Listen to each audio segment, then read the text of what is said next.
அனைவருக்கும் வணக்கம். நான் பிரபாகரன், ஜோதிடர், சென்னையிலிருந்து பேசுகிறேன். இப்போ நான் என்ன சொல்ல போகிறேன்னா, இன்றைய நாளுடைய சிறப்பை தான் சொல்ல போகிறேன். கற்றுக்கொண்டு பயன்பெறுங்க. குரோதி வருடம் தை மாதம் 22ஆம் தேதி செவ்வாய்க்கிழமை, ஆங்கில வருடம் பிப்ரவரி 4, 2025.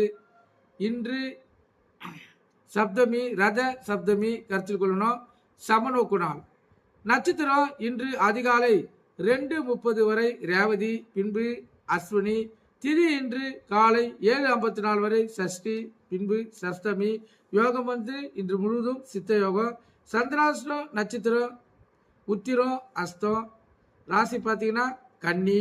நல்ல நேரம் காலை 7:30 to 8:30, மாலை 4:30 to 5:30.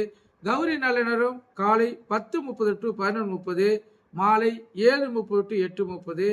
ராகுகாலம் மாலை 3 to 4:30. யமகண்டம் காலை 9 to 10:30. குளிகை மதியம் 12 to 1:30.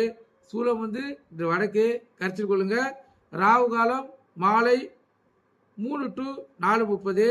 யமகண்டம் காலை 9 to 10:30.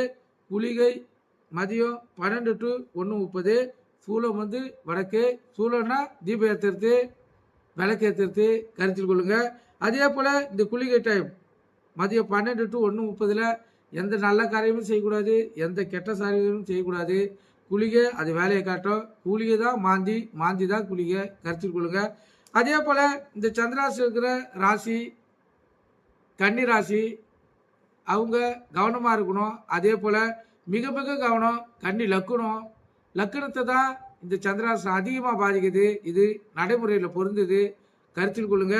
இந்த கன்னி ராசிக்காரர்கள் அவங்களுக்கு அவ்வளோ பாதிப்பை இது தருதோ தரலையோ அது எப்படின்னு அவங்க கன்னி ராசிக்காரர்களுக்கு தான் தெரியும், அதோடைய அனுபவம். ஆனால் கன்னி லக்கணக்காரர்கள் நீங்கள் உணர்வுபூர்வமாக நீங்கள் 100% உணர முடியும் இந்த சந்திராசிரம் உங்களுடைய இந்த நாளை எப்படி பாதிக்குதுன்னு. அது உங்களுடைய அனுபவத்தின் மூலமா நீங்க உணர முடியும். அதனால கவனமா இருக்கணும். அதே போல வண்டி வாணிஜ செல்லத்துள்ள மிக விழிப்புணர்வு தேவை. போக்குவரத்து விதிமுறைகளை கடைபிடிச்சு செல்லணும். எக்காரத்தை கொண்டோ மொபைல் போன்ல பேசிக்கின்னு வண்டியில் செல்லக்கூடாது. அதே போல வண்டி எடுக்குள்ள வண்டியில அனைத்தும் சரியா இருக்குதா பார்த்துட்டு எடுக்கணும். முக்கியமா பிரேக் இருக்குதா பார்த்து தான் வண்டி எடுக்கணும். இது கருத்தில் கொண்டு பயன்பெறுங்க. நன்றி, வணக்கம்.